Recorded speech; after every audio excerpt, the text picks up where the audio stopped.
Jesus and Barabbas, a picture of the blameless one taking the punishment for the guilty, a picture of his sacrifice for us. But it goes way deeper than that. Two men stand before the crowd. One is Yeshua of Nazareth, innocent, quiet, and falsely accused. The other is Jesus Barabbas, a violent rebel, a man guilty of bloodshed, as we see in Mark chapter 15, verse 7. And Pilate gives the people a choice. Who should I release to you, he says, Jesus or Barabbas? The people cry out, give us Barabbas. So let's pause here. Jesus, in Hebrew, is Yeshua, meaning Yahweh is salvation. And this comes from the root word Yasha, which is Strong's H3467. Now, Barabbas comes from Bar Abba, which means son of the Father. Now, some early manuscripts of Matthew include his full name as Jesus Barabbas, as we see in Matthew chapter 27, verse 16. So the people were actually choosing between Jesus, son of the Father, and Yeshua, son of the Father.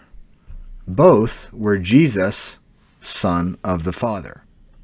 The innocent Son of God is condemned, as we see in Luke chapter 23, verse 4, and the guilty Son of Man is set free, as we see in Matthew chapter 27, verse 26. This is the divine exchange that we all see at face value.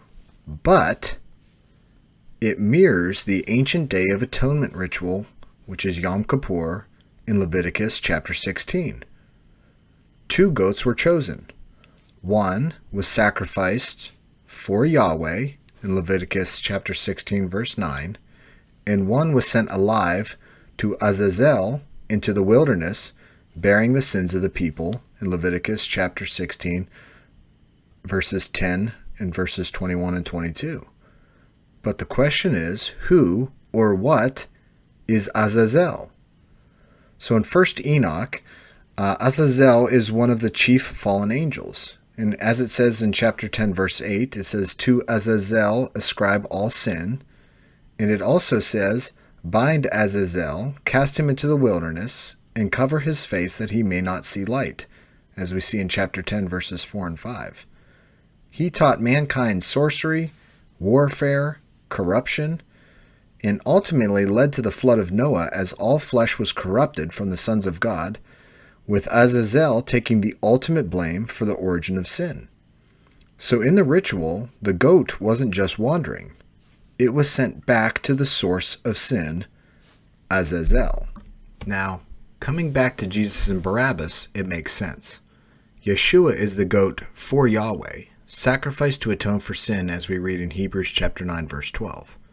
And Barabbas, the guilty one, becomes the living scapegoat, set free and sent to wander in the desert back to Azazel, as we read in Matthew chapter 27, verse 26. But deeper still, Yeshua also takes the role of the scapegoat, bearing sin and being cast out as he was hung on the cross outside of the holy city of Jerusalem, just as the scapegoat was cast out of the holy place in the tabernacle. Isaiah 53, verse 6 reads, the Lord has laid on him the iniquity of us all. That is the goat for Yahweh. And Hebrews chapter 13, verse 12 reads, he suffered outside of the gate. And Isaiah chapter 53, verse 8 reads, he was cut off from the land of the living. Both of those verses are the goat for Azazel. Yeshua fulfilled both roles of each goat and returned sin to where Azazel, which means powerful spirit, is bound in hell, and also foreshadowing sin to be ultimately chained under the earth when Satan is bound and cast into the abyss in the end of days, as we read in Revelation chapter 20, verses 1 and 3. The ultimate return of guilt back to the source. In 1 John chapter 3, verse 8, it reads, for this purpose the Son of God was manifested, that he might destroy the works of the devil. And what are the works of the devil? sin.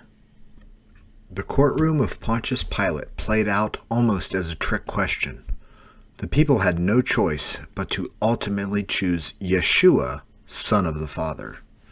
Just as Aaron would cast lots to choose which goat would be sent into the desert to Azazel, and which would be sacrificed in the holy place to Yahweh.